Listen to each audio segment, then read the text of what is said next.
నేను మీకోసం మన శరీరంలో అత్యంత ముఖ్యమైన 2 అవయవాలు గీయబోతున్నాను. ఇవి మన శరీరంలో ఎడమ మరియు కుడివైపులా చిన్న కిడ్నీ బీన్స్‌లా కనిపిస్తాయి. ఇవే మూత్రపిండాలు. వాటిలోని రక్తాన్ని తీసుకెళ్ళే కొన్ని ధమనులు ఉంటాయి. వాటిని వృక్క ధమనులు అంటారు. అలానే వాటి నుండి రక్తాన్ని తిరిగి హృదయానికి తీసుకెళ్ళే వృక్క సిరలు కూడా ఉంటాయి. అలాంటివి 2 ఉంటాయి. ఈ మూత్రపిండాలని ప్రత్యేకంగా చేసే విషయం ఏమిటంటే వీటికి మూత్రనాళాలు ఉంటాయి. ఈ మూత్రనాళాలు మూత్రాన్ని మూత్రాశయానికి తీసుకెళ్తాయి. ఇదే మూత్రాశయం. మూత్రనాళాలు అనేవి కిడ్నీల నుండి బయటకు వచ్చే గొట్టాలు.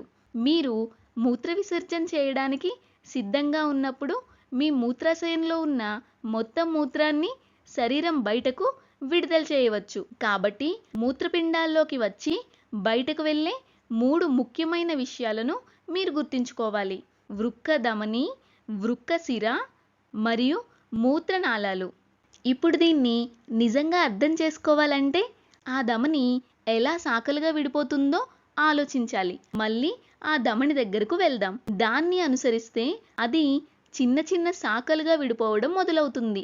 ఉదాహరణకు అది 5 చిన్న శాఖలుగా విడిపోతుందని అనుకుందాం. ఆ శాఖల నుంచి ఇంకా మరిన్ని శాఖలు రావచ్చు. చివరికి అవి అంత చిన్నవిగా మారిపోతాయి కాబట్టి అది ధమనిలా కూడా కనిపించదు కదా. ఈ చిన్న చిన్న శాఖలను ధమనులు అంటారు. ఇప్పుడు ఈ ధమనిని కొంచెం దగ్గరగా పరిశీలిద్దాం. ఇది మన అభివాహి ధమనిక. దీనిని అభివాహి అని పిలవడానికి కారణం ఇది ఏదో ఒక దిశగా వెళ్ళడం వల్ల. ఇది వృక్క ధమని నుండి వచ్చి ఏదో ఒక నిర్మాణం వైపు వెళ్తుంది. ఆ నిర్మాణం ఇదే. ఈ ధమని తన మీద తానే ఎన్నో చిన్న మలుపులు తిరుగుతూ చివరికి మళ్ళీ నేరుగా మారుతుంది. అప్పుడు దానిని అపవాహి ధమనిక అంటాము. ఇలా మనం ఈ చిన్న రక్తనాళాల నెట్వర్క్లో రక్తం లోపలికి వస్తుందా లేదా బయటకు వెళ్తుందా అనేది గుర్తించగలుగుతాం. నిజానికి సూక్ష్మదర్శినిలో చూస్తే ఈ చిన్న రక్తనాళాల నెట్వర్క్ను ఇలాంటి మరో నిర్మాణం చుట్టుముట్టి ఉంటుంది. ఇది నిజంగా చాలా ఆసక్తికరంగా ఉంటుంది. మూత్రపిండంలో రక్తనాళం కాని ఒక నిర్మాణాన్ని మనం మొదటిసారి ఇప్పుడు చూస్తున్నాం. ఇదే మూత్రం ఏర్పడే ప్రయాణానికి ప్రారంభం. ఈ నిర్మాణాన్ని బౌమన్స్ గుళిక అంటారు. ఇలాంటి పేర్లు ఉన్నప్పుడు ఈ బౌమెన్ ఎవరు అని అనిపిస్తుంది కదా. మిస్టర్ బౌమెన్ ఇంగ్లాండ్కు చెందినవాడు. నిజానికి ఆయన చాలా ఆసక్తికరమైన వ్యక్తి. అందుకే ఆయన మైక్రోస్కోప్లో పరిశీలించాడు. ఈ చిన్న రక్తనాళాల గుచ్చాలు ఉన్న చోటును జాగ్రత్తగా చూస్తే వాటిలో ప్రతి దానిని ఏదో ఒక నిర్మాణం చుట్టుముట్టి ఉందని గమనించవచ్చు. అందుకే ఆయన దానిని బౌమన్స్ గుళిక అని అన్నారు. ఇప్పటికీ అదే పేరుతో పిలుస్తున్నాం. ఇదే బౌమన్స్ గుళిక మరియు ఇది నెఫ్రాన్ యొక్క మొదటి భాగం. ఇప్పుడు నేను మీకు నెఫ్రాన్లోని అన్ని భాగాలను చూపిస్తాను. నెఫ్రాన్ అంటే కిడ్నీలో ముఖ్యమైన కార్యనిర్వహణ యూనిట్ అని అర్థము.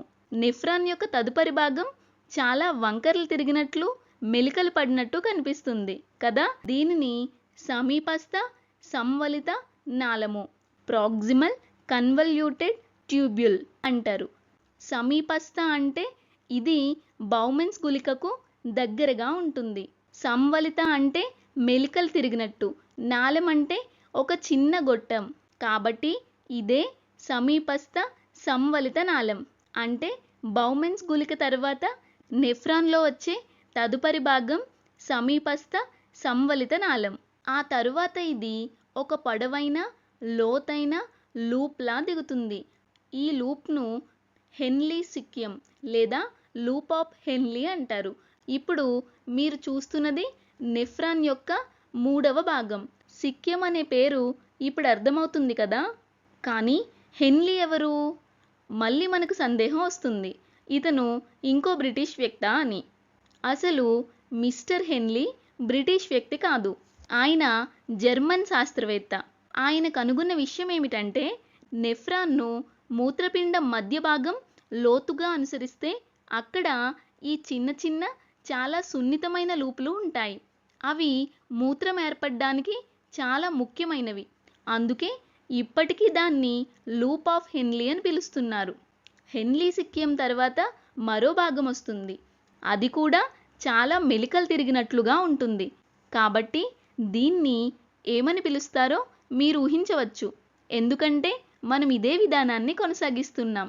మొదటి భాగాన్ని సమీపస్థ సంవలిత నాళము అని పిలిచినట్లయితే దీనిని సమీపస్థ అని అనము. ఎందుకంటే ఇది దగ్గరగా లేదు, కొంచెం దూరంగా ఉంది. కాబట్టి దీన్ని దూరస్థ సంవలిత నాళం, డిస్టల్ కన్వల్యూటెడ్ ట్యూబ్యూల్ అంటాము.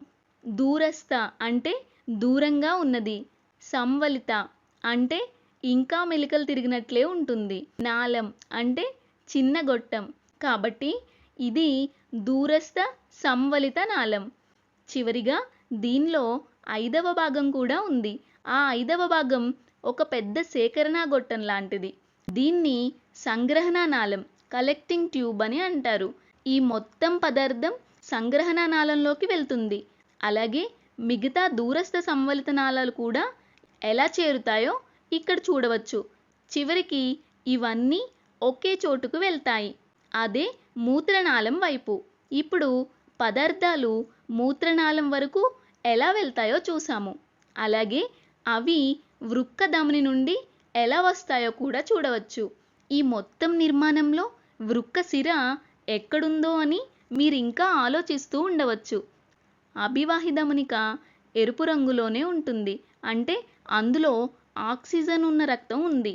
అయితే సిర రక్తం ఎక్కడి నుంచి వస్తుంది? దానికి సమాధానం ఇక్కడే ఉంది. ఆక్సిజన్ కలిగిన రక్తం ఈ నాళంలోని అన్ని భాగాల మీదుగా ప్రవహిస్తుంది. అంటే సమీపస్థ సంవలిత నాళం, హెన్లీ సిక్కిం, అలానే దూరస్థ సంవలిత నాళం మరియు సంగ్రహణ నాళం ఇవన్నీ మంచి రక్త సరఫరాను పొందుతాయి. చివరికి మొత్తం రక్తం ఒక చోట చేరి ఒక తుది వృక్క సిరలోనికి ప్రవహిస్తుంది. అంటే అన్ని రక్తనాళాల నుండి వచ్చిన రక్తం అక్కడ కలుస్తుంది. కాబట్టి ఈ చిన్న కేశనాళికల నెట్వర్క్ను పెరిట్యూబ్యులర్ కేశనాళికలు అని పిలుస్తారు. ఇప్పుడు ఇది అర్థవంతంగా అనిపిస్తుంది కదా?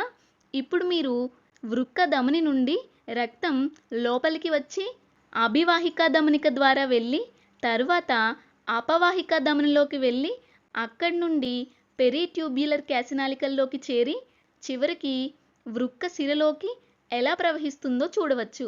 అలానే దీనిలో మనం చూసినవి 5 భాగాలు ఉన్నాయి. ఆ 5 భాగాలు కలిసి నెఫ్రాన్ అని పిలువబడతాయి. కాబట్టి ఇది చాలా ముఖ్యమైన నిర్మాణం.